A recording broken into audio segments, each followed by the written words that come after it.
pageant princess, Amelia. I'm not a pageant person. You know, like I kind of thought I was done when Luca was done. And so then when Ren wanted to do it, it was a little bit like, okay.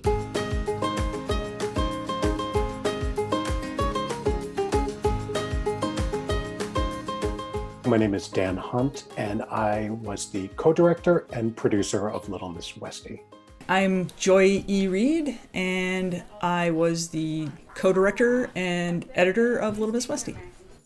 Little Miss Westie is the story of a family in Connecticut who have two transgender children.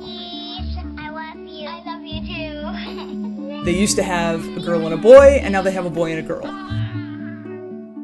We follow them for a very transitional year in their lives, where both kids are living in their affirmed genders, and Ren, the younger child, is about to compete in the Little Miss Westie beauty pageant, coached by her older sibling Luca, who, when he was her age and living as a girl, also competed in the pageant. Like sleeves, like short sleeves or something?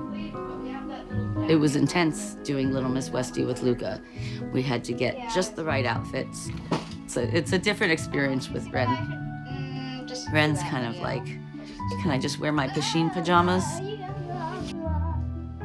The parents were exactly the parents that every queer person I know wished they had when they were coming out.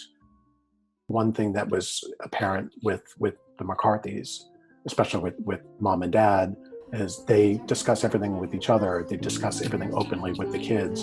Luca, he's been so committed to Ren winning. He's learned how to be a stage brother. Hey Luca, can you help Ren work on some of her poses? All her poses are this. Not that people don't like fight and have their moments, but they always come back around and communicate, which allows for them to accept one another. Completely different people who have to accept each other's quirks. I don't know why you're doing that. Does she not understand that she has to look pretty, not crazy? Hip, hip. Where is your hip? That's your butt. Where is your hip? Ren, pay attention. I am trying to figure out what you're doing. Don't stress her out. She doesn't have to twirl. I'm not, okay, I was just saying if she, oh my God. And I think, again, it does come down to communication. It's based in love. Ren, I wasn't trying to be mean. What I hope audiences come away with after they've seen this film is that trans kids are just kids. Being trans is probably the least interesting thing about both Ren and Luca. They're both rich, wonderful, nuanced individuals. And their being trans is just one element of this whole beautiful life that they've built together with their parents. Trans kids know who they are. They know. Like, we don't have to second guess them. They know who they are, and they do better when they're allowed to be who they are. Please welcome Ren MacArthur. If you could time travel, when would you go and why? I'll go back to when I was 3 or 4 and tell my parents that I was a girl rather than a boy. Make sure that they knew that back then.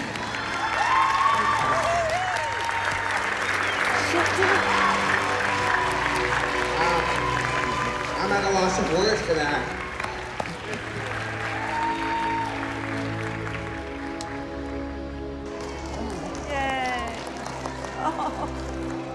I would knock it down. It is important that we see trans people being more than just trans people.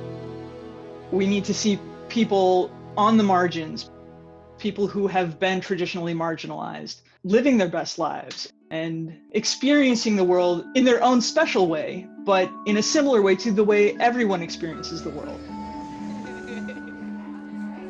Maybe by seeing how similar we are, we can all come to a better understanding of each other.